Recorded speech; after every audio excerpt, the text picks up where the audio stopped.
Hello everyone, কেমন আছেন সবাই? আশা করি সবাই ভালো আছেন। সবাইকে গুড মর্নিং। এখন হচ্ছে সকাল 7টা। অনেক দিন পর আবারও ছোট্ট একটি ব্লগ নিয়ে আপনাদের সামনে হাজির হলাম। এখানে দেখতে পাচ্ছেন অনেকগুলো শিম ছোট ছোট ধরে আছে। ঘুম থেকে উঠেই আমরা লেগে পড়েছি কাজে। এই শিমগুলোকে আজকে আমি মায়ের বাড়িতে পৌঁছে দেব। এই যে আমি পারছিলাম না চেষ্টা করে, তাই ছেলেকে একটু সাহায্য করার জন্য বললাম। ছেলে যেহেতু আমার থেকে লম্বা বেশি, তাই ও আমাকে ফেরে ফেরে দিচ্ছে। বন্ধুরা, আমি আজকে এতটা খুশি যে আপনাদের বলে বোঝাতে পারবো না। এই শিম গাছ বন্ধুরা আমি নিজ হাতে লাগিয়েছি এবং এতটা ফল ধরেছে আমি ভাবতে পারছিলাম না। আমি কোনোদিন ভাবিনি আমার লাগানো শিম গাছ এভাবে ফল ধরবে। মজার বিষয় হচ্ছে বন্ধুরা, আমি 17 বছর হয়েছি বিয়ে করে, কিন্তু কোনোদিন আমি নিজ হাতে এভাবে গাছ লাগিয়ে আমি কোনোদিন সবজি খাইনি। 17 বছরের পর এই প্রথমবার আমি নিজ হাতে লাগিয়ে আমি নিজের গাছের সবজি খাবো। তাই এতটা খুশি হয়েছি যে আপনাদের ভাষায় বলে প্রকাশ করতে পারছি। যেহেতু এই শিম গাছ আমি নিজে লাগিয়েছি, তার জন্য আমি এটা মায়ের সাথে ভাগাভাগি করে খাবো। আমি চলে যাব একটু পরে মায়ের বাড়িতে এই শিমগুলোকে দেওয়ার জন্য। এখানে আপনারা ভাবতে পারেন 17 বছর ধরে আমি কেন আগে এই কাজগুলো করিনি, নাকি আমি অলসতার মোটেও না বন্ধুরা। হাজবেন্ড যেহেতু তার কর্মসূত্রে বাইরে, আমিও তার সাথে 17 বছর ধরে বাইরে ছিলাম। মাত্র একটা বছর হয়েছে আমি বাড়িতে এসেছি। এই একটা বছরে আমি অনেক কিছু লাগিয়েছি।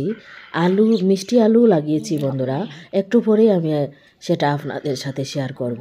এতক্ষণ যে শিমগুলো পারতে দেখেছিলেন, এগুলো সব ওয়ালের বাইরে চলে গিয়েছিল, সেগুলো আগে ফেলে নিয়েছি। এখন চলে এসেছি ওয়ালের ভেতরে, যেটা বাড়ির আঙিনার ভেতরে বলতে পারো। আমি ভিতরে ঢুকে গেলাম এই যে শিম পাড়ার জন্য। নিজ হাতে লাগানো শিম নিজ হাতে তুলবো এবং নিজ হাতে রান্না করে খাবো। আহা হা, মজাই আলাদা বন্ধুরা। তার মতো শান্তি আর কোথাও হয় না। এজন্যই আমি আমার জন্মস্থান এবং আমাদের গ্রামকে এতটা ভালোবাসি। আমি যখন টাউনের মধ্যে ছিলাম হাসবেন্ডের সাথে, বন্ধুরা বিশ্বাস করেন আমি নিজেকে ভাবতাম আমি একটা জেলখানার মধ্যে কথা বলতে বলতে এই যে আমার শিম তোলাও হয়ে গেছে। এক ঝুড়ি আমরা এখানে শিম তুলে ফেলেছি। এই যে দেখুন বন্ধুরা। गैले लोगोफोर थासुमलिया गासै ज' जाजोब्बाय, बेबो नै जाजोब्बाय, बेबो नै बेसेबा गेदेर नाङै ज' जाबाय। गैले এই যে ক্যামেরা অন করতে ভুলে গিয়েছিলাম, তুলে ফেলেছি গাছটি। এই গাছটি অনেক শখ করে লাগিয়েছিলাম বন্ধুরা, কিন্তু দুঃখের বিষয় হচ্ছে সব ইঁদুরে খেয়ে ফেলছে। বাকি কটা আছে, এখন এটাকে বয়েল করে খাবো। কিচ্ছু করার নেই, কপালে থাকলে যা হয় আর কি। এই যে কতগুলো ইঁদুরে খেয়ে ফেলছে বন্ধুরা। এর নামটা আমি বলতে পারছি না, তোমরা এটাকে কি বলো? আমার যতদূর মনে আছে এটা মনে হয় শিমলা আলু। তোমরা তোমাদের গ্রামে কি বলো প্লিজ কমেন্ট সেকশনে জানাতে পারো বন্ধুরা। আরেকবার আপনাদের বলে দেই, যারা আমার চ্যানেলে নতুন এসেছেন প্লিজ সাবস্ক্রাইব করবেন, পাশে থাকবেন, শেয়ার করবেন আর একটি করে কমেন্ট করে যাবেন আমার ভিডিওটি আপনাদের কেমন লাগে। চলুন তাহলে এটুটুকু পেয়েছি, এখন এগুলোকে নিয়ে বয়েল করে খাবো। आंनि जानोसै लोगोफोर नै एसेबां मोनबाय। एन्जरनानो जादों, सफा सफा नङाला बांसिन मोननायमोन।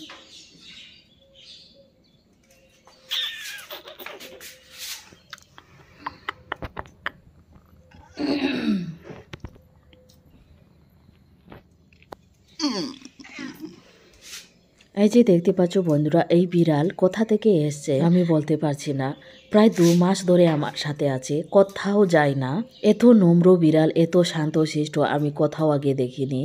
একদম এত আদরের, এত গলুমলু দেখতে, অনেকটা কিউট। এই যে বন্ধুরা, এখন সব কষাগুলো ছাড়িয়ে এখন আমি বয়েল করতে বসিয়ে দিয়েছি। একটুখানি লবণ দিব, তাহলে স্বাদটা আরও বেড়ে যাবে। তারপর সামান্য জল দিয়ে এটাকে আমি বয়েল করব। বড়িয়া मोनबाय नै जोङो। এই যে বয়েল করা কমপ্লিট হয়ে গেছে। ছেলে এখানে খেতেও বসে গেছে, বলছে অনেক টেস্টি, এত স্বাদ কেন, অনেক ভালো হয়েছে। খাম করে দাও মনে হয় দাও থাসুমলি এখন।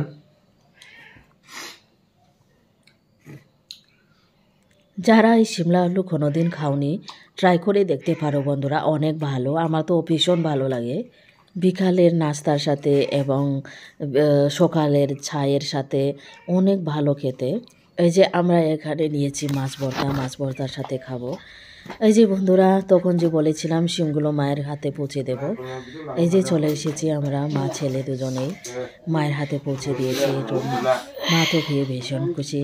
এই ছোট ছোট জিনিসগুলো দিয়ে মাকে খুশি করতে পারলে মনটা প্রাণ সব জড়িয়ে যায় বন্ধুরা।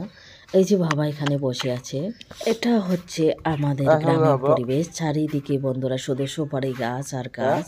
তাহলে বন্ধুরা ভিডিও আর লম্বা করছি না, সবাই ভালো থাকবে, সুস্থ থাকবে, দেখা হবে নতুন একটি ব্লগ নিয়ে। সে পর্যন্ত সবাইকে টাটা।